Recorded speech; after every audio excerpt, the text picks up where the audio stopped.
Hello everyone and welcome back to my channel. If you're new here then hi, my name is Miss Paris and I'm a newly qualified primary school teacher here in the UK. For today's video I thought I would show you some of the behavioural techniques, behaviour management strategies that I use in my classroom, and by that I mean mostly the rewards, because I don't know, it's always good to have a positive attitude and my school is really highly focused on positive reinforcement. So if I just quickly show you what I'm going to talk through today, then stick around if you would like some tips on what you could implement in your classroom. Okay, so these are some of the things that we use.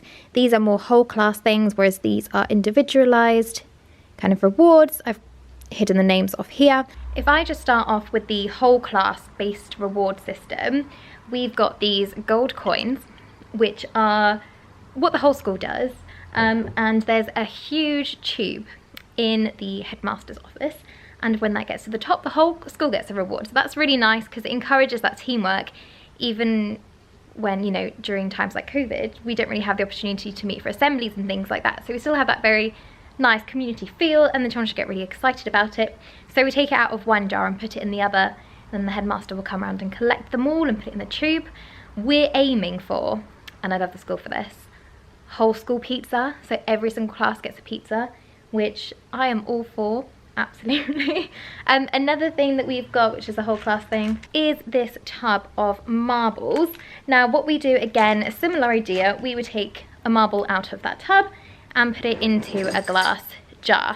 And when the glass jar is full, we have a whole class reward. Now we're still debating what that whole class reward could be, because obviously a lot of things we can't do due to COVID. They can't bring in a cuddly toy from home. They can't bring a blanket from home. And obviously because we're trying to play catch up, we don't want anything that really interferes too much with their learning. I am tempted, and I need to ask SLT, but to do just a mufti day, because I think that, of course, behaviour, that can sometimes impact behaviour, but it doesn't impact the timetable or what subjects we learn that day, and it's still something to get excited about. So that's still to be confirmed. Next we have some individualised behaviour kind of management techniques. Now just on Twinkle you can print a lot of these kind of reward charts.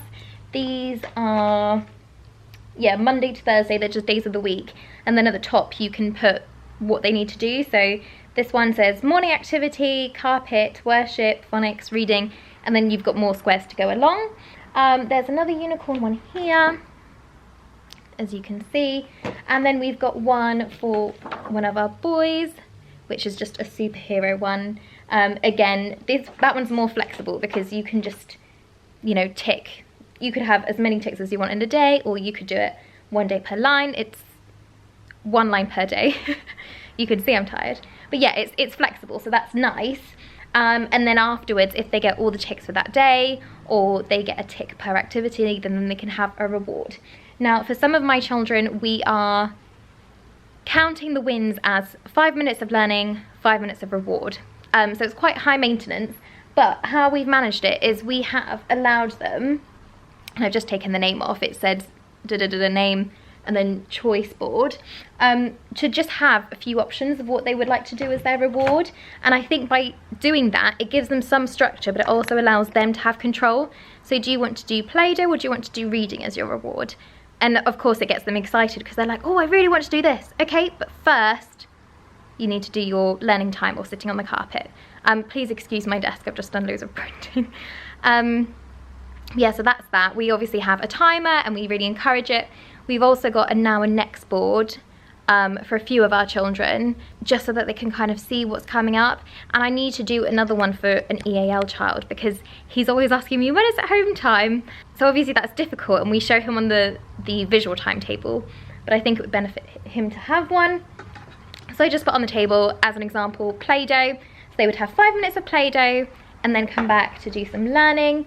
Of course, we've just got stickers. If you have seen my previous vlog of when we set up the classroom, one of the displays we did, and I can't show you because there's loads of names, is a massive display of otters, and they can put stickers on them as and when they receive them.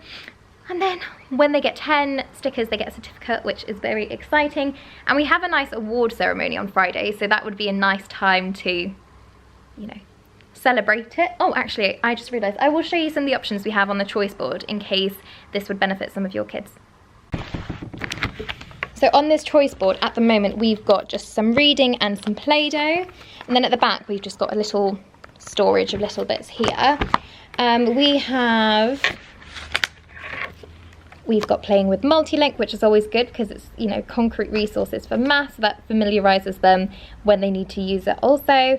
We've got some role play, which is the area that I'm sat in front of right now. We've got sketching, so it's just one of those stencil things. We've got Lego blocks. This would also count as any kind of constructing toy. We've got 2 sunflowers, which was a competition with the room next door, but we're currently winning because they love doing it as their reward, just watering the sunflowers. That's one of the lovely things about Key Stage 1. It's so easy to, I mean, it's hard work, but it's quite easy to get them engaged sometimes. You know, like watering the sunflower, oh my gosh, yeah.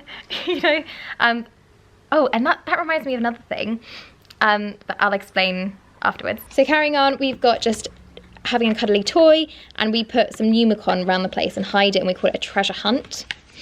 We've got some more role plays, but this is more again with like cuddly toys. Some doing unicorns and colouring in, and one that we haven't done yet is jigsaws. So yes, I'm not sure how much they like jigsaws or not, but we shall see. So that's the choice board. That thing that I was about to tell you, I have recently, and it's just been this week, but it does work, at least for the morning, so I'm gonna try and continue it, is thinking of a special mission for them to do. Now, one of them was that unless you're talking to an adult or learning or on the carpet, you can only speak in French. And obviously they're like, we can't speak French. I was like, ah, funny that. Today it was that when they're walking around the school, they have an invisible cloak, and somebody only knows they're there when they are talking. So if you don't want them to find out you're there, don't talk, and your invisibility cloak will hide you.